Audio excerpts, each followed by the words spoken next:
Hi, everybody. Welcome to CN Live here on NRATV. I'm Bill Whittle, sitting in for Coley Noir. I think he's back on Wednesday, I think. But even though the chair may be empty, the world continues to spin around, and more often we find these stories are just getting more and more alarming. Although we have to say we've had a pretty good year so far, and the situation for the gun scene is certainly improving. With that said, why don't we go right away and just get right into it? We've got a lot of report to come for you from Paris, France. So let's go ahead and talk to our friend Chuck Holton, who's been there for a while. Chuck, you there? I'm Can you hear me? here, Bill. How are you? I'm well. We spoke to you from Paris last week, and then you were in Sweden, and then somewhere else. Were you on Iwo Jima? Did I hear that right? No, I'm headed to Iwo Jima right now. I'm actually on That's someplace I've my always way wanted to go. to the airport. So, Chuck, let me ask you about this. We've been looking at Europe as a sort of a canary in the coal mine for America in terms of so many things, with socialist policies and all of this stuff. But obviously, the one thing I think most Americans are concerned about right now is the idea of huge amounts of Muslim immigration into Europe. There was a town I remember hearing in Germany that had 150 native Germans in it, and the government put in 400 Syrian refugees, and it's turning the whole of Europe is being turned upside down. What is the sense you get from the people on the streets? Well, the sense I get from the people, they've reached a tipping point in France, especially, which has brought in the largest number of Muslim immigrants than any other country in Europe per capita. And they're saying that these immigrants have no intention of becoming French, have no intention of ever accepting European culture. And, we've been talking about this with Grant Stinchfield over on NRATV quite a bit, that, when you bring people from a completely lawless nation where their worldview is really almost diametrically opposed to ours or to the Western worldview, even though France is a very secular country, it still is benefiting from the, I guess you would say, the do unto others as you'd have them do unto you, Judeo-Christian worldview that kind of helped found Europe, and we see the same thing in our country. But you're going from a golden rule kind of society in France, and you're bringing people in their tens and hundreds of thousands that come from a worldview that's very different. Their worldview is more do unto others before they do unto you. Yeah, that's take right. from him before he takes from you, that sort of thing. That's right. Western culture is pretty much a trust-based culture where the relationships are based on trust, and we assume that people are going to do the right thing, and if not, then there's some kind of rule of law to keep them in line. But in many Muslim countries, it's more of a dominance-based culture. Somebody's my That's boss, right. I'm boss of somebody else, and all this stuff kind of rolls downhill. Don't you find it a little more than a little annoying to hear refugees who've been basically given their lives through the generosity of the French government or the German government or whatever? It's insulting. I think it's deadly insulting to say, oh, yes, well, we're going to come to France, but we're not going to become French. Well, they're coming from a worldview that's not compatible with French culture, really. And, so I guess you can't really expect them to. One of the things that we've been talking about quite a bit is just how the pull factor. I've been reporting on this for almost 10 years now on the immigration issue. And, these people are coming from war-torn, terribly poor areas. And so that's a push factor. But we have to talk about the pull factor. And that is the question, why aren't they going to Saudi Arabia, for example? Yeah. Why aren't they going to a place that is more compatible with their worldview? Well, the reason is because of these ridiculously generous welfare systems that the Western cultures have put into place. And that's pulling them to Europe and to the United States. And, these people are going from making $1 a day or less to making maybe $1,200 to $1,600 a month. Yep. It's like winning the lottery for them. And yeah, and speaking of the lottery, Chuck, I've seen video of some of these immigrants basically sitting under trees and discussing whether it'd be better to go to Germany or whether Norway is going to be better in terms of the benefits, how much free money we get, and so on. But I have to tell you again, it's just this There are two things about this that puzzle me on the big picture. Maybe we could address both of them. You mentioned the benefits. So this idea that there's a sort of ingratitude for all of the aid and the assistance that they're getting really bothers me. But here's something that you could maybe address for me, Chuck. We're told about all of these horrors that these immigrants, these migrants are escaping refugees, are going through back home.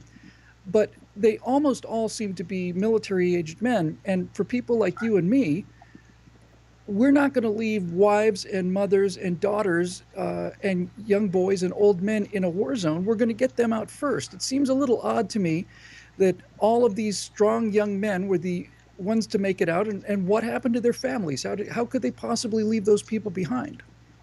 Well, again, you're going back to that worldview issue, that foundational precept of their worldview, which is not love your neighbor. Okay, it's take from your neighbor. And when you look at the totem pole of human value in their value system, women and children are at the bottom of the list. They're not the top of the list.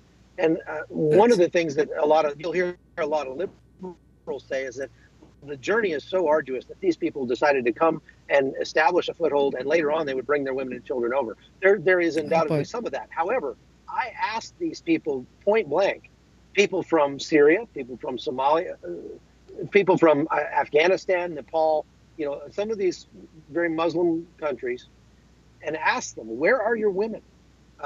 You're all military age males here. Where are your women? Are they hiding at home or what? And they said, oh no, we don't have women. We're going to get women here. We yeah, plan to get women yeah, here in Europe. But that's because right. of the It's a sexual big politics difference, they don't know how to do that. Yeah, it's a big Disney World trip for them. They're going to get the little hats and they're going to get all the candy bags and everything they want when they get here.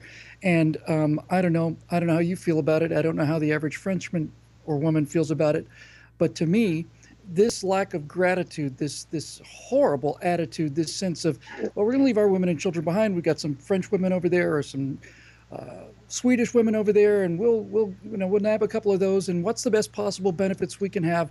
These are not the Right. kind of people that you want in a country. These are not people who came like regular immigrants came to America. For example, if an Italian family came to America at the turn of the last century, around 1900, the parents would insist that the children speak only English. They would try to make their kids more American than the Americans. They would work That's right. very, very hard and try to bring a good name to themselves and to their ethnicity as guests in America. And we don't see any of this from this wave of Right. Muslim immigrants. None. Well, you don't. And Bill, you can't expect an Afghan not to act like an Afghan, not to have an No, no, Afghan worldview. But what I'm no. I saying is, agree. there's a deeper level here, and the fault, or the blame for this lies at the feet of the liberals. Because what That's it. happens is, look, if you're in trouble and you're in need, and I see that, and I open my wallet and help you, that is an act of charity that creates gratitude on your part, because you know that I'm a human being like you are, and you're grateful for the help.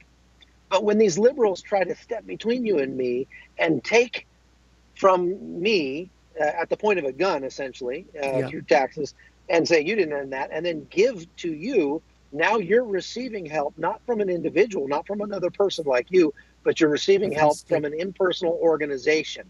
And that impersonal organization can print money, by the way.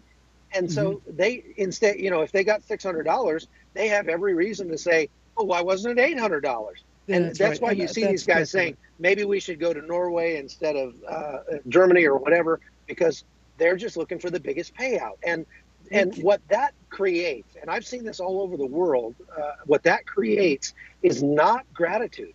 It creates resentment. And I don't exactly. blame the Afghans for doing it. I don't blame the Somalis for coming there, because hey, if somebody's handing out free cookies, I'm going to get in line. But what I blame is the social programs, the people that put these in place and think that coercion through taxation and giving somebody money through the state equals charity. It does not. And it actually perverts the whole magic of charity. And that's why when you go to places like Kenya, you'll see an enormous slum surrounding the World Food Program headquarters. But it's not because they decided that was a good place to put the headquarters. The headquarters was there first, and the slum built up Mhm. around it, and they ended up becoming a self-fulfilling prophecy. They ended up creating Yeah. the very problem that they meant to address. Chuck, we're going to be coming back talking some more after the break, but this is, in fact, in my opinion, this is the single fault line that runs through the human heart. Is the sense that when people do great favors, we just get cynical and we say no good deed goes unpunished. But basically, what happens is when people help people, the people who have received the help, very often, if it's just a gift, especially an impersonal gift from something like the government, then they not only are not grateful, but they're envious and they're filled with this kind of resentment, like, how come I didn't get more? We'll get to that when we come back. We're about to go to a break here.